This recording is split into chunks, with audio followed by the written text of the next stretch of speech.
Halo pemirsa, kembali bersama Akademi Ali Arkam.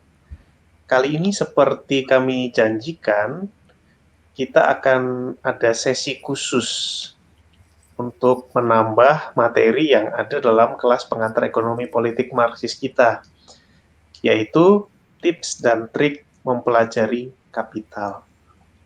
Nah, teman-teman tentu sudah pernah melihat ya buku-buku kapital yang tebal-tebal itu. Dalam terjemahan Indonesia juga sudah ada 3 volume dan kelihatan itu tebal-tebal di sana, dan buku ini terkenal berat. Nah, untuk itu kita pada malam hari ini akan belajar bersama salah seorang teman kita yang sudah cukup lama berpengalaman untuk menggeluti teks ini. Nah, kita akan nanya-nanya nih teman-teman, apa sih tips dan triknya mempelajari kapital? Buat apa? Apa gunanya? Dan dari pengalaman pribadi beliau sendiri, gimana kok bisa sampai tertarik untuk mempelajari teks ini? Yuk kita mulai saja dari pertanyaan yang pertama. Oke, gini Ses, kenapa sih kok bisa tertarik mempelajari Das Kapitalnya Marx itu awalnya gimana ceritanya? Ya, terima kasih sudah mengundang saya. Um, jadi pertama-tamanya nih, karena Kapital bisa disebut sebagai magnum opusnya Marx ya, karya besarnya Marx. Tapi saya tahu Kapital dari almarhum ayah saya. Waktu saya kecil dan itu zaman Orba, ayah saya sering bilang waktu itu, kamu kalau mau mengerti cara kerja kapitalisme ya harus baca Kapital gitu. Dia bacanya waktu masih muda dan mungkin pinjem ya. Nah, dan zaman itu tentu susah cari bukunya. Jadi ketertarikan saya akan Marx itu tidak terwujud sampai lama gitu. Tidak bersambut ya. Nah, ketika saya sudah kuliah di luar waktu itu, S1, S2, ada beberapa dosen yang menugaskan karya Marx, tapi mereka bukan Marxis gitu. Dan waktu itu paling ya kita cuma baca cuplikan-cuplikan dari Kapital dari volume 1 aja ya, dari Marx dan Engels Reader gitu. Hampir tidak ada dosen waktu itu yang menugaskan karya Marx. Saya sampai bela-belain ambil kelas yang bukan bidang saya gitu di luar kampus saya, di kampus lain gitu. Cuman karena saya ingin mendalami Marx gitu, dan kebetulan dosennya waktu itu baik. Tapi ya cuman gitu-gitu aja gitu. Di kampus saya sendiri dalam kelas-kelas teori sosial umum pun gitu banyak pengajar yang mengkritik Marx tapi tidak memberikan kesempatan bagi muridnya untuk mempelajari pemikiran-pemikirannya gitu. Jadilah waktu itu saya belajar teori-teori Marx dan Marxisme. Kenapa? Oke lah, silakan aja lanjut. Sorry. Ya jadilah saya belajar teori-teori Marx dan Marxisme itu otodidak awalnya, baca-baca sendiri di tengah-tengah kesibukan kuliah dan kerja, keterbatasan materi dan segala macam, tanpa ada bimbingan dalam bentuk apapun gitu. Nah, dan saya tahu bahwa sulit untuk benar-benar mendalami teks seperti Kapital tanpa bimbingan. Dan saya juga kalau belajar lama gitu. Nah, sampai akhirnya waktu saya S3, saya punya kesempatan untuk mempelajari Kapital secara serius karena kelas-kelasnya tersedia, mentor-mentornya ada gitu. Dan saya mengambil kelas-kelas teori Marx yang diajarkan oleh profesor-profesor yang memang mendalami Marxisme. Akhirnya saat itu keinginan saya bisa terwujud gitu ceritanya. Wah, ya, tertarik dan menarik sekali ya, apalagi Ses ini dulunya muncul atau lahir itu dari zaman Orba ya, jadi Betul. sangat konteksnya cukup menegangkan sekali sebenarnya. Lalu kesulitannya mempelajari Kapital ini apa kira-kira ya? Karena buku ini ditulis cukup lama dan sangat teoritis. Kira-kira untuk seorang pemula kesulitannya apa itu untuk mempelajari kapital yang sangat-sangat sulit gitu? Ya, kesulitannya lumayan banyak. Apalagi waktu itu ketika akhirnya saya bisa ngambil mata kuliah baca kapital sendiri gitu ya. Waktu itu kami harus baca kapital langsung, terjun bebas lah istilahnya, tanpa menggunakan teks pengantar khusus kapital. Seperti misalnya yang kalian gunakan ya di Ali Arkam, teksnya Ben Fine dan Saad-Phil Ho ya kalau nggak salah. Atau pengantar yang ditulis David Harvey, misalnya ada juga dari Michael Heinrich dan sebagainya. Nah saya enggak gitu, itu kita baca langsung kapital saat itu juga. Jadi hanya kuliah, diskusi, dan yang pasti bimbingan mentor serta senior-senior saya gitu yang jadi penuntunnya. Nah kenapa hal ini sulit? Ya terutama ketika pertama kali membaca kapital dengan lekat, terutama bab-bab pertama di volume pertama ya. Bab-bab ini terkenal sulit dan biasanya orang kalau baca bab-bab itu terus males gitu, nggak mau ngelanjutin, susah banget gitu. Nah tapi dengan arahan dan bimbingan yang baik, kesulitan itu bisa teratasi sih. Apalagi ketika saya sudah membaca lebih dari satu kali gitu. Dan seperti yang kalian bilang, kapital memang sebuah tulisan yang padat kan.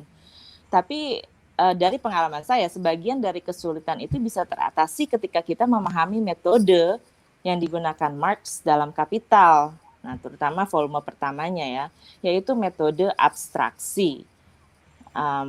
Mungkin saya bisa bicara soal ini nanti di pertanyaan lain, tapi yang ingin saya tekankan sekarang adalah bahwa membaca Kapital juga perlu disertai pemahaman mengenai metode yang digunakan Marx. Dan buat saya ini bisa memudahkan proses belajar. Itu kesulitan pertama. Kesulitan yang lain saya kira menyangkut soal pemahaman dan interpretasi. Waktu itu saya ngambil kelas yang membaca kapital khusus gitu dari beberapa seminar. Saya mengambil beberapa seminar dari disiplin yang berbeda gitu. Dan saya menyadari bahwa masing-masing disiplin ini memiliki pendekatan dan interpretasi yang juga berbeda, mengikuti tradisi keilmuannya. Misalnya nih, dalam disiplin tertentu, pembahasan mengenai nilai lebih bisa saja lebih menekankan pada penjelasan analitik misalnya dibandingkan dengan disiplin lainnya. Atau ada disiplin yang lebih fokus pada pembahasan soal uang gitu. Atau ada kelas-kelas nih soal teknik ya, ada kelas-kelas di mana kami membaca kapital tuh line by line gitu, kalimat demi kalimat, kadang bahas satu kalimat aja setengah jam misalnya. Tapi ada juga kelas lain yang membahasnya secara keseluruhan, beberapa bab digabung menjadi satu, fokusnya pada konsep tertentu gitu. Nah, ketika kita sudah terbiasa dengan satu pendekatan, terutama di tradisi keilmuan kita sendiri, dan maka ketika kita menggunakan pendekatan yang lain itu nggak mudah kan. Nah, tapi pengalaman ini saya rasa sangat berharga karena pada akhirnya ya kita sendiri bisa memilih pendekatan mana gitu yang cocok untuk kita, berlandaskan pertimbangan yang matang. Dan ketika kita mendalami teori-teori Marx lebih lanjut, kita akan lihat kan, kawan-kawan juga mungkin sudah tahu bahwa banyak perdebatan yang semarak, bahkan kadang keras gitu kan dalam kalangan Marxis sendiri ketika mendiskusikan kapital atau konsep-konsep tertentu dalam kapital. Dan itu saya rasa hal yang sangat wajar. Nah, tapi asik gitu kan kalau kita sendiri bisa menilai pendekatan mana sih yang menurut kita lebih sesuai atau yang kita nilai lebih akurat. Jadi itu salah dua ya, salah dua kesulitan yang saya hadapi. Oke, ya. Lalu di tengah dunia yang seperti sekarang ini, untuk apa kita mempelajari buku yang ditulis ratusan tahun lalu, dan kenapa kita harus memilih kapital, bukan buku-buku yang lain, buku-buku ekonomi politik yang lain? Kenapa harus, dan apa manfaatnya dari kapital ini? Ya, good question. Yang utama sih menurut saya, dan ini banyak disuarakan oleh para Marxis terkenal ya.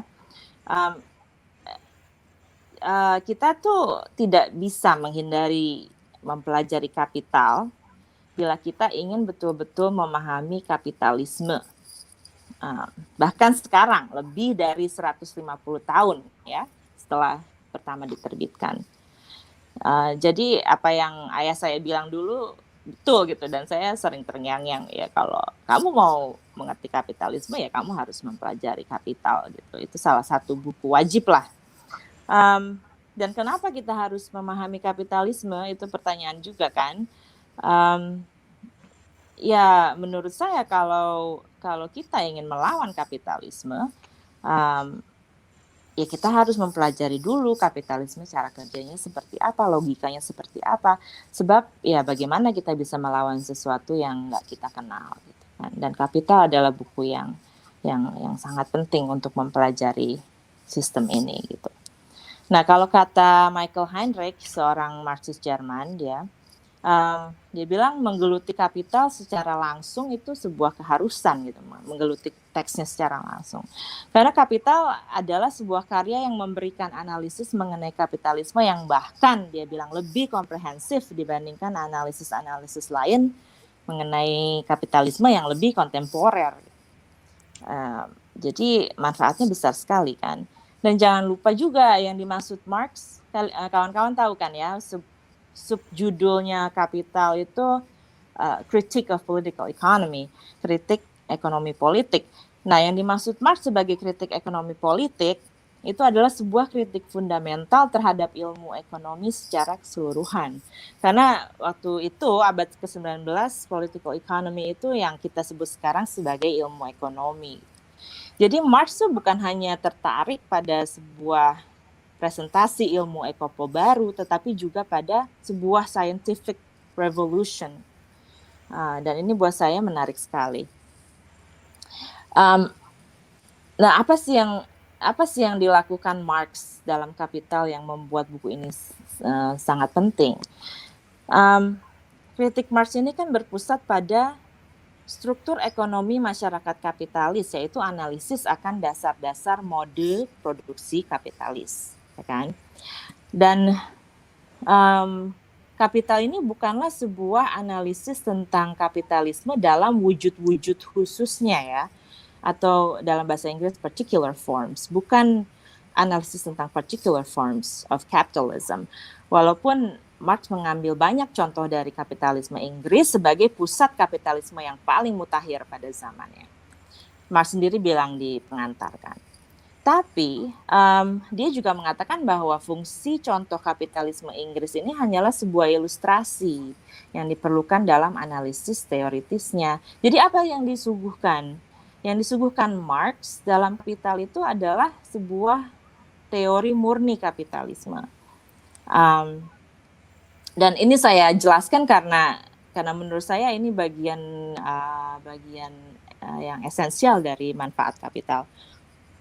Jadi yang dilakukan Marx dalam Kapital adalah menyuguhkan teori murni kapitalisme, atau apa yang disebut Marx sebagai the laws of motion of capital, yang apa ya istilahnya, jadi disaring gitu, dipisahkan dari faktor-faktor sejarah dan geografis menggunakan metode abstraksi tadi.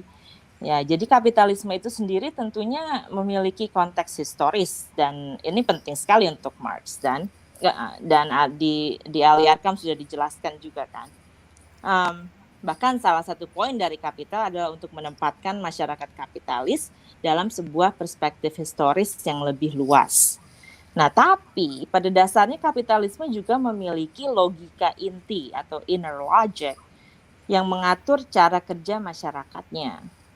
Nah, kalau kata Mattis Stroh, Kapital ini bukan hanya bertujuan untuk menjelaskan logikanya itu sendiri, logika kapitalisme tadi, tetapi juga menjelaskan apa yang menyebabkan kapitalisme bersandar pada logika itu. Itu yang dikupas dalam Kapital. Dan di Kapital volume ketiga, dan ini pentingnya juga membaca semua volume ya, karena di volume ketiga ini yang diedit oleh Engels, Marx meninjau kembali analisisnya dalam volume pertama. di akhir volume ketiga dia meninjau kembali. Dan dia bilang yang ia presentasikan dalam volume pertama itu adalah inner organization atau organisasi inti dari mode produksi kapitalis dalam bentuk yang dia sebut nih ideal average. Nggak tahu bahasa Indonesianya apa ya, ideal average, rata-rata yang ideal. Saya kurang paham. Tapi apa sih ideal average ini? Nah, ideal average ini adalah apa yang memang mutlak menjadi bagian dari kapitalisme, terpisah dari kemunculan atau tahap perkembangan elemen-elemennya secara historis. Gitu. Nah, untuk menganalisis ideal average ini, Marx menggunakan metode abstraksi untuk menggambarkan kapitalisme dalam bentuknya yang paling murni atau purest form, terutama mengenai relasi antara kelas kapitalis dan kelas buruh yang diabstraksi dari relasi-relasi sosial lainnya. Dan ini kan yang ia suguhkan dalam volume pertama. Gitu.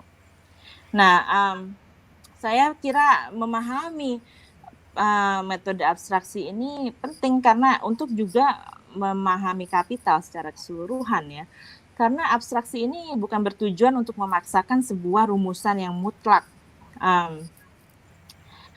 Teori Marx dengan baik mengupas tendensi-tendensi utama yang menandai fase perkembangan historis sebagai sebuah langkah awal. Banyak yang kritik Marx karena mereka tidak paham metode abstraksi itu seperti apa, akhirnya ya muncullah komen-komen seperti ini kok simple banget sih gitu ya. Dia tuh seorang pemikir yang sangat simplistik, banyak yang bilang begitu. Para intelektual yang mengkritiknya.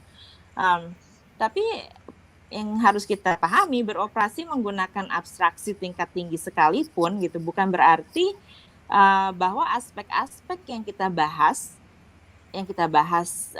dalam proses abstraksi itu tidak dapat ditelaah secara historis. Dan bukan berarti kita tidak bisa mencari contoh-contoh faktualnya. Yang dilakukan Marx dalam Kapital, tujuan dia apa sih gitu? Tujuan dia adalah menyingkap sebuah dunia yang tersembunyi, ya kan? Dunia seperti apa ya? Dunia yang terdiri dari manusia dan relasi-relasi produktif mereka, yang selama ini tersembunyi, tertimbun oleh dunia yang terdiri dari benda-benda mati dan ide-ide yang tercerai-berai. Gitu. Dan inilah inti dari konsep commodity fetishism, right? Fetishisme komoditas, dan yang adalah salah satu konsep utama dalam Kapital. Kalau kita menelaah konsep ini, kita akan melihat bahwa ya relasi manusia-manusia sesungguhnya gitu kan, di balik relasi antar benda mati ini adalah relasi-relasi manusia, adalah mengenai manusia sesungguhnya dan relasi-relasi produktif mereka gitu. Maka itu Kapital volume pertama dibuka dengan pembahasan mengenai komoditas kan. Nah, dari Kapital kita belajar bahwa tendensi inti dari kapitalisme itu bukanlah memenuhi kebutuhan rakyat, bukan satisfy needs kan, tetapi tujuannya adalah untuk memproduksi profit yang kemudian digunakan untuk investasi demi menghasilkan profit lebih banyak lagi, ya kan? Dan dengan kata lain, ya kapitalisme adalah sebuah rantai tak berujung akan produksi profit dengan tujuan memproduksi profit lebih banyak lagi dan terus begitu. Nah, bagaimana karakteristik dan mekanismenya? Ya, itu kawan-kawan sudah pelajari bersama Akademi Ali Arkam. Dengan konsep-konsep tentang nilai guna, misalnya nilai tukar, eksploitasi, nilai lebih, dan sebagainya. Nah, kembali lagi ke manfaat kapital, saya rasa analisis inilah yang sulit tertandingi, menurut saya ya. Dengan pemahaman inilah kita dapat mengerti gitu bagaimana kapitalisme bekerja melalui sebuah cara pandang yang mencerahkan. Dan sebagai tambahan, walaupun banyak bagian sulit nih, Kapital adalah buat saya sebuah bacaan yang betul-betul menarik, dibumbui oleh kehebatan Marx sebagai penulis. Saya kira Kapital adalah salah satu buku yang contoh dari kepiawaian Marx lah dalam menulis. Dan kita bisa lihat dari komen-komen sarkastiknya mengenai kapitalis, atau gurauan-gurauannya, dan juga yang pasti strategi-strateginya dalam berargumennya. Waktu saya baca Kapital, saya sering ketawa sendirian sebenarnya, karena banyak poin-poin yang menghibur dan lucu gitu. He's a really good writer menurut saya. Oke. Iya. Lalu apa Kapital ini masih relevan jika kita mengingat keruntuhan negara-negara yang berorientasi pada gagasan Marx gitu ya, misalnya Uni Soviet dan keruntuhan tembok Berlin misalnya. Banyak ahli dan juga tentu banyak orang menganggap bahwa Kapital Marx ini sudah tidak relevan, sudah bukan zamannya lagi begitu. Nah, kira-kira apa betul Kapital ini sudah tidak relevan atau justru masih relevan? Ya, jawaban pendeknya ya masih sangat relevan. Waktu kita merayakan 150 tahunnya terbit Kapital tahun 2017 ya kemarin, itu banyak sekali tulisan dari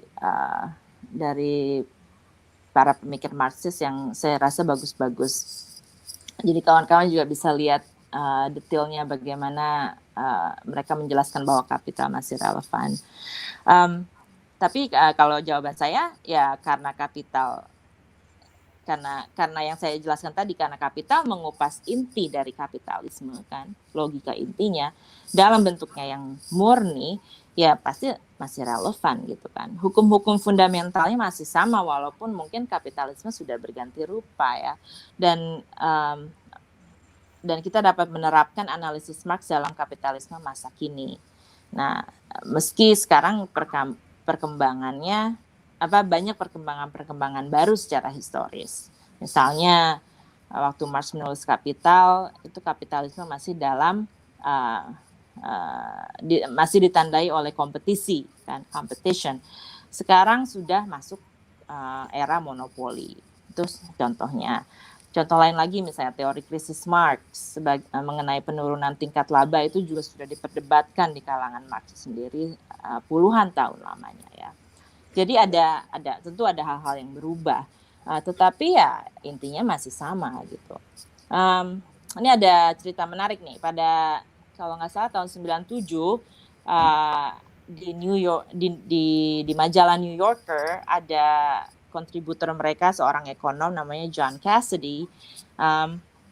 Dia menulis nih di New Yorker bahwa walaupun dia tidak setuju dengan banyak analisis Marx ya sebagai ekonom mainstream, ketebak lah ya apa saja kritiknya. Tetapi di artikel itu dia bilang, dia mengakui bahwa insight yang diberikan Marx itu sungguh banyak dan tidak tertandingi. Di antaranya termasuk misalnya mengenai konflik antara kerja upah dan kapital, mengenai akumulasi, mengenai reserve army of labor, mengenai globalisasi, mengenai kesenjangan yang semakin mendalam, dan lain sebagainya. Nah, yang menarik adalah dalam artikel tersebut si Cassidy ini ngaku gitu. Dia bilang dia mempelajari Marx, kayak secara intens gitu tiba-tiba, dan menulis soal Marx setelah temannya yang punya jabatan tinggi di sebuah bank di Wall Street bilang ke si John Cassidy ini bahwa dia bilang gini, semakin lama saya ada di Wall Street gitu, semakin saya teryakinkan bahwa Marx itu benar. Dan temannya bilang lagi, dan dia bilang, saya betul-betul yakin gitu bahwa pendekatan Marx itu adalah pendekatan yang terbaik dalam memahami kapitalisme. Ya, jadi contoh yang ingin saya ambil dari cerita ini adalah bahkan mereka yang ada di kubu seberang ya itu juga seringkali mengakui bahwa setidaknya analisis Marx tentang kapitalisme itu sangat hebat gitu. Nah, di kalangan Marxis sendiri, teori-teori Marx termasuk analisisnya dalam Kapital kan terus digunakan, diperbarui, diperdebatkan. Banyak sekali ekonom-ekonom Marxis yang buat saya tuh luar biasa lah. dalam mengembangkan apa yang Marx sudah sajikan di Kapital.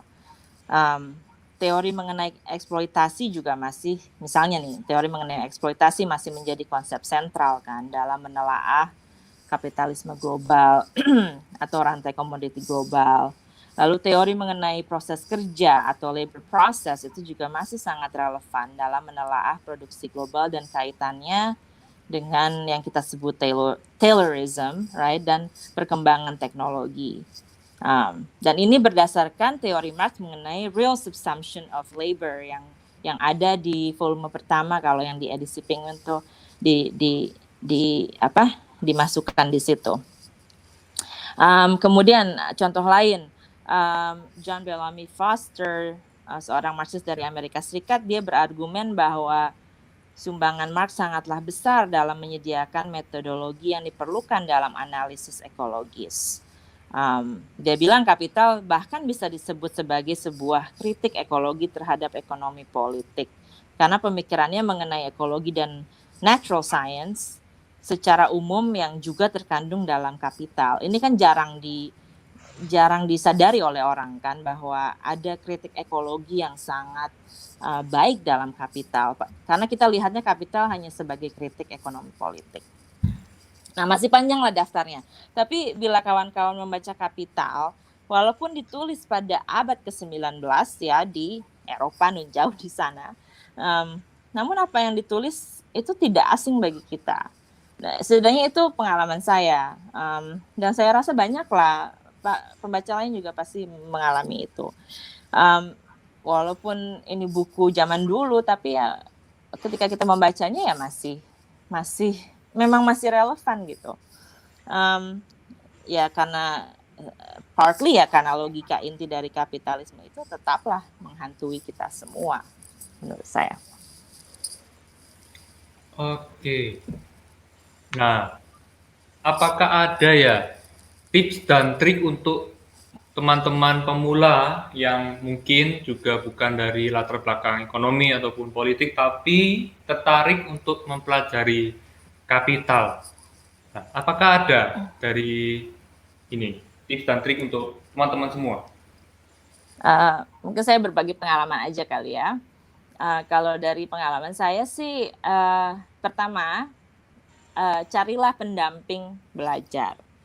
Jadi lebih baik kalau menurut saya untuk belajar belajar dengan pendamping dibandingkan sendirian gitu. Nah, tapi bisa bermacam-macam bentuknya kan pendamping ini. Pertama bisa lewat Akademi Aliarkam, ya kan? Dan itu adalah sebuah keuntungan yang nggak ada zaman saya dulu gitu kan. Bisa diakses dengan mudah dalam bahasa yang simple dan sebagainya. Lalu bisa juga lewat buku pengantar tadi yang saya bilang, jadi Introduction to Capital, itu bisa membantu mungkin ya. Saya tidak memiliki pengalaman itu, tapi saya rasa mungkin kalau saya melakukan itu bisa lebih membantu gitu. Tapi bisa juga tentu saja lewat mentor, lewat grup diskusi dan lain-lain.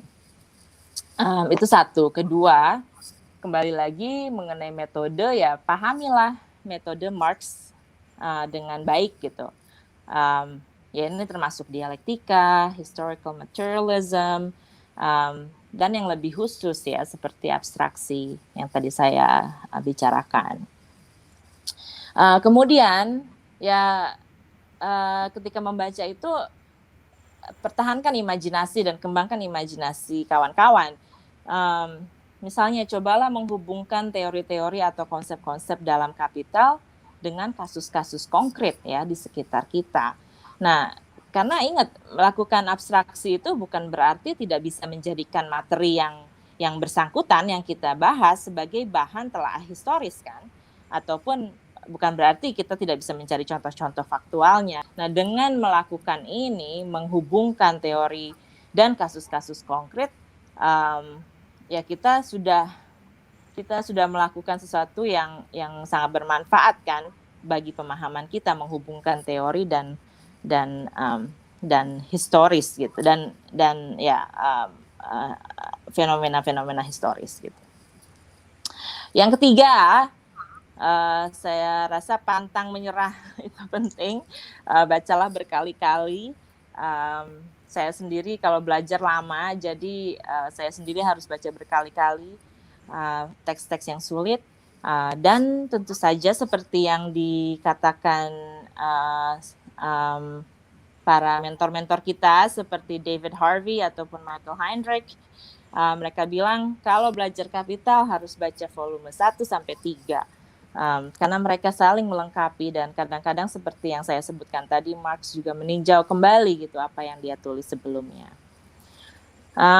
Lalu selanjutnya saya rasa akan bermanfaat, akan membantu bila kawan-kawan bisa membaca buku-buku yang melengkapi kapital untuk menambah wawasan mengenai aspek-aspek dalam kapital. Bisa berbarengan bacanya atau setelah baca kapital baru baca yang lain boleh. Tapi dalam contoh pribadi saya, ketika saya baca kapital, saya juga waktu itu membaca Paul Sweezy's bukunya Paul Sweezy berjudul The Theory of Capitalist Development. Itu waktu itu saya sangat membantu sih. Jadi saya nggak baca buku-buku pengantar, tapi saya baca bukunya Sweezy, dan itu sangat membantu saya dalam memahami konsep-konsep dalam kapital. Nah, yang terakhir, last but not least, kita harus berpikiran terbuka dalam memahami kapital maupun karya-karya Marx yang lain. Marx bisa kita anggap sebagai awal yang sangat penting, awal yang wajib kita pelajari, tetapi kita tidak perlu berhenti di Marx, ya kan? Marx sendiri adalah seorang pemikir, dia sendiri seorang pemikir yang terus-menerus memperbarui pikirannya, dan karena itu saya pikir dia sangat hebat. Dia terus memperbarui pikirannya, mengikuti perkembangan-perkembangan pada masanya, dan dia selalu tidak ragu untuk meninjau kembali pemikirannya sendiri gitu. Dan inilah spirit Marx yang saya rasa kita patut teladani, dan makanya dalam mempelajari Marx, dalam memahami Marx, dalam membaca teori-teorinya, kita pun harus memiliki spirit yang sama gitu. Termasuk dalam membaca kapital. Ya, saya rasa itu aja sih tips dan tricks. Wah, terima kasih banyak ini, sudah banyak sekali saya pikir ya pelajaran dan insight-insight-nya buat pemirsa Ali Arkam semua, dan bagi kami sendiri juga sangat membantu. Mungkin terakhir nih, kalau boleh ya, mungkin nggak ada di 5 pertanyaan tadi, tapi pertanyaan ini sederhana sekali. Ada pesan-pesan untuk pemirsa Akademi Ali Arkam nggak? Pesan-pesannya terus semangat belajar, meskipun tentu saja kita tahu bahwa Marxisme masih seringkali menjadi hal yang tabu, terutama bagi penguasa di Indonesia. Tapi saya salut sekali atas semangat kawan-kawan untuk belajar gitu ya di tengah segala keterbatasan ini kan. Dan saya juga sangat salut terhadap Akademi Ali Arkam yang mau menyuguhkan materi-materi materi-materi Marxis dalam konteks seperti ini gitu, dalam bentuk seperti ini yang bisa menjangkau banyak orang gitu, dan itu sangat sulit loh, tidak mudah ya dari pengalaman saya sendiri. Jadi tetap semangat, terus berusaha belajar dan mempelajari teori itu penting, penting juga dalam hubungannya dengan aktivisme gitu kan. Aktivisme tidak akan jalan tanpa teori dan sebaliknya. Jadi teruslah belajar, dan terima kasih untuk Akademi Ali Arkam. Oke, ya terima kasih banyak juga untuk sesi yang sudah mau berbagi, dan pengalamannya sungguh sangat berharga untuk dibagikan kepada kita semua. Oke teman-teman, kita sudahi dulu untuk sesi kali ini. Jangan lupa subscribe, like, follow, comment, and share akun-akun sosmed kami di YouTube, Instagram, dan Facebook. Sampai jumpa di kelas-kelas selanjutnya.